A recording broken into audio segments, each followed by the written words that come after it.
गांव का सरपंच हर 2 महीने के बाद नई लड़कियों से शादी करता, फिर उसे तलाक के साथ बहुत सारे पैसे देकर उसके घर वापस भेज देता। लड़कियां भी खुशी खुशी से शादी करतीं और अगले ही दिन तलाक लेकर अपने घर वापस चली जातीं। मैं हैरान थी कि ऐसा क्यों करता है। वह एक दिन में रास्ते से कहीं जा रही थी कि तभी उसकी नज़र मुझ पर पड़ी, तो वह कहने लगा कि मैं तुमसे शादी करना चाहता हूँ। मेरे घर वाले उन दिनों पैसे के लिए बहुत ज़्यादा परेशान रहते थे।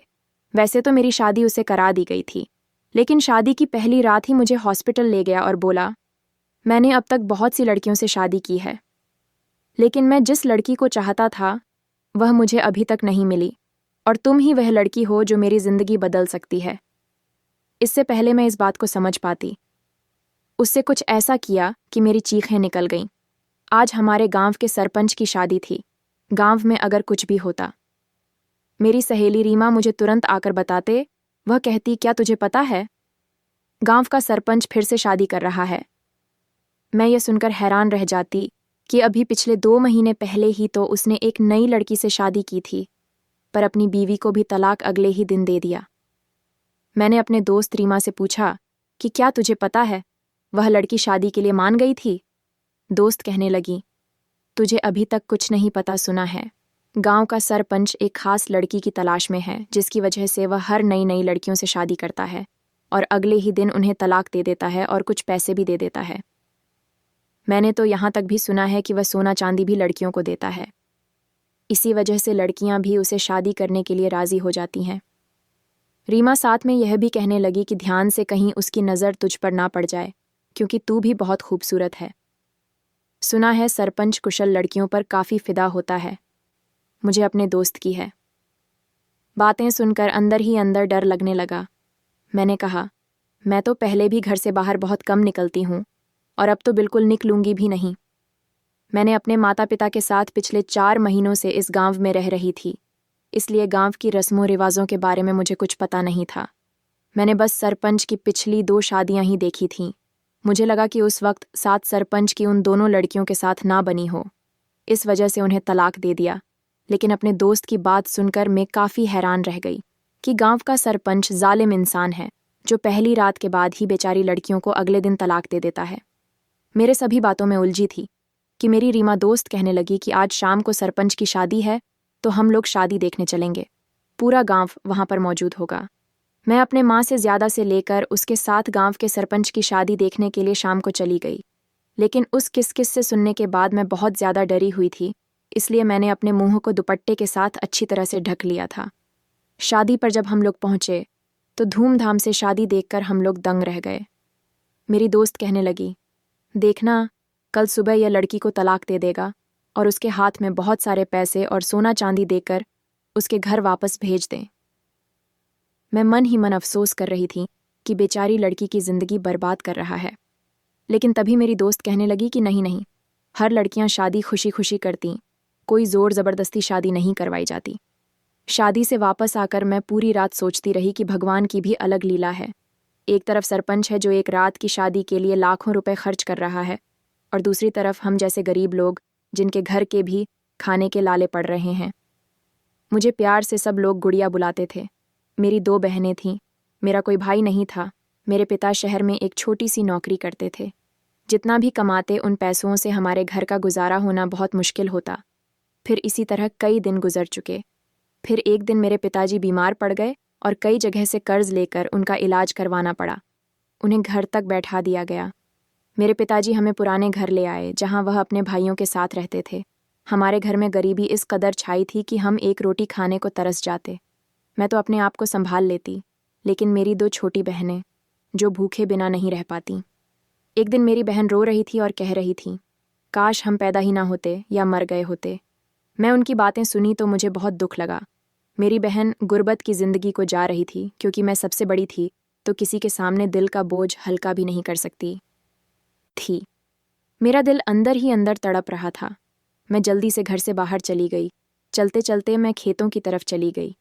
मैं अपनी परेशानियों में उलझी हुई थी कि तभी अचानक मेरे सामने गांव का सरपंच आकर खड़ा हो गया। उसकी नज़र मुझ पर पड़ गई थी। मैं उसे देखकर बहुत ज़्यादा डर गई। मुझे अपनी दोस्त रीमा की बात याद आ गई। मैं तुरंत अपने घर भाग गई। मेरा दिल डर की वजह से बहुत तेज धड़क रहा था। मैं परेशान हो गई, कहीं जालिम की नज़र मुझ पर तो पड़ ना गई। लेकिन थोड़ी ही देर में मेरी दोस्त रीमा घर पर आ गई। कहने लगी, गांव के सरपंच ने तुझे देख लिया है, अब तो तेरा कुछ नहीं हो सकता। डर की वजह से मुझे बहुत तेज बुखार आ गया। शाम तक मेरा बदन बहुत तेज कांपने लगा। मेरी माँ ने तुरंत गांव के डॉक्टर को बुला लिया।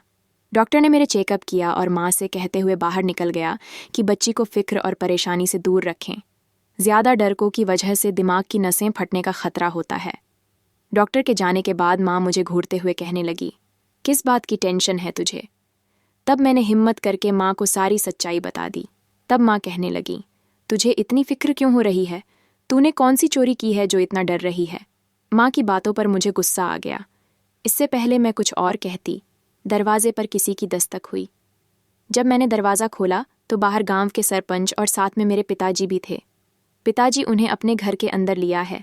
माँ उनके लिए चाय बनाने चली गई। पहले ही सरपंच ने माँ के सामने मेरा रिश्ते की बात कर दी। मुझे इतना तेज़ गुस्सा आया। मैंने तुरंत सरपंच को कहा, हम लोग गरीब ज़रूर हैं, लेकिन पैसे के लिए हम किसी का सौदा नहीं करते। मैंने साफ साफ शादी के लिए ना कर दी, लेकिन मेरे पिताजी ने कहा, एक बार मुझसे बात करेंगे, फिर मैं जैसा कहोगे वैसा ही करेंगे। पिताजी की राय पर माँ ने भी हामी भर ली। पिताजी मुझे लेकर कमरे में चले गए और मुझे कहने लगे, देखो बेटी, हमारा कोई बेटा नहीं है जो हमारा सहारा बने, हमारे घर को संभाल सके। हमारे घर के हालात तुम देख ही रही हो। पिछले 15 सालों से हमारे ऊपर कर्जा है, वही उतरने का नाम नहीं है। और तुम्हारे पीछे 2 बहनें भी, जिनकी भी शादी करवानी है। अगर तुम सरपंच से शादी के लिए हाँ कर दो, अगले दिन वह तुम्हें तलाक दे देगा और हमें बहुत सारे पैसे भी मिल जाएंगे, और फिर कर्जा उतार कर हम तुम्हारी शादी एक अच्छे से घर आने में कर देंगे। फैसला तुम्हारे हाथ में है, जैसा तुम कहोगी वैसा होगा। पिताजी मुझसे बात करके चले गए और मुझे उलझन में डाल दिया। मैंने अपने पिताजी की सारी बातों को सोचा और फिर एक फैसला लिया, और फिर बाहर जाकर मैंने शादी के लिए हाँ कर दी। मेरा दिल अंदर ही अंदर खूब रो रहा था। माँ ने जब मेरा फैसला सुना तो वह मुझे कहने लगी, लेकिन मैंने आपका फैसला ले चुकी थी। माँ की तकलीफ भी मुझे अंदाज़ा था और पिताजी का भी कोई कसूर नहीं था। इस उम्र में भी कर्ज की टेंशन लेते लेते और बीमार पड़ रहे थे। दूसरे दिन भी माँ ने मुझे समझाने की कोशिश की, लेकिन मैं अपने फैसले पर अटल रही। बाद में माँ ने चुप्पी साध ली। फिर 1 हफ्ते के अंदर मेरी शादी की तैयारियां हो गईं और लाल जोड़े में मुझे विदा होकर मैं सरपंच के बंगले में आ गई। शादी की रात जब मैं मुलायम बेड पर बैठी तो बैठने के साथ ही मुझे बहुत तेज़ नींद आ रही थी, क्योंकि दिन भर की थकान से मैं काफ़ी ज़्यादा चूर हो चुकी थी। और बैठे बैठे कब सो गई मुझे कुछ मालूम नहीं। और आप तो तब खुली जब मैंने अपने चेहरे पर किसी का हाथ फिरता महसूस किया। जब मैंने देखा तो मेरा पति मेरे चेहरे पर हाथ फेरा। फिर अचानक मेरे पति को ना जाने क्या हुआ कि वह मुझसे दूर जाकर खड़ा हो गया। फिर बोला, हमें अभी तुरंत हॉस्पिटल चलना है, जल्दी उठो और अपने कपड़े बदल लो। मुझे उसकी बात पर हैरत हुई। मैंने तुरंत जाने से मना कर दिया, पर पहले ही रात कुछ ऐसा नहीं करना चाहिए था जो मुझे बता लाख ना दे। इस वजह से मैंने तुरंत कपड़े बदलकर उसके साथ हॉस्पिटल चलेगी। वहां जाकर मैंने जो देखा उसे देखकर मेरे रोंगटे खड़े होंगे। मेरा पति डॉक्टर से बात करने के बाद कहने लगा, वह लड़की तुम ही थी जिसकी तलाश में मैं इतना सालों से कर रहा था। बस तुम्हें तलाक नहीं दूंगा, अब से तुम ही मेरी पत्नी बनकर होगी। मैं उसकी बात सुनकर दंग रह गई। वह मुझे गाड़ी में बिठाकर तुरंत घर ले आया। घर आते ही मैं अंदर ही अंदर इतना परेशान थी कि मैं बेहोश हो गई, और जब आंख खुली तो मेरे बगल में कोई नहीं था। एक नौकरानी थी, वह मेरे पास थी। उसने बताया कि आपके घर वाले आए थे, मगर मालिक ने उन्हें यह कहकर वापस भेज दिया कि आप अपनी बेटी से कभी भी मिल सकते हैं, लेकिन मैं से तलाक नहीं दे रहा। और मालिक ने अपने घर वालों को कुछ पैसे का बैग दिया और साथ में घर भी दिया। नौकरानी की बात सुनकर मेरा दिल किया कि मैं खूब जोर जोर से रो, मेरे घर वालों ने मेरे साथ क्या किया। मैं अपनी नज़रों में गिर गई थी। अब मैं उस सरपंच के साथ किस मुंह बहस करती जब मेरे घर वाले मुझे छोड़कर जा चुके थे। ये सारी बातें सोच सोच कर मेरा दिमाग खराब हो रहा था। मुझे समझ में नहीं आ रहा था कि अब मैं क्या करूंगी।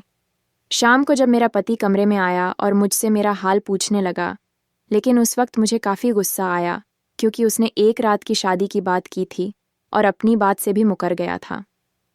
उसने मेरे हाथ को पकड़ना चाहा तो मैंने गुस्से से हाथ झटक दिया और बोली कि मैं तब तक तुम्हें अपने पास नहीं आने दूंगी जब तक तुम मुझे इस राज की हकीकत नहीं बता दोगे।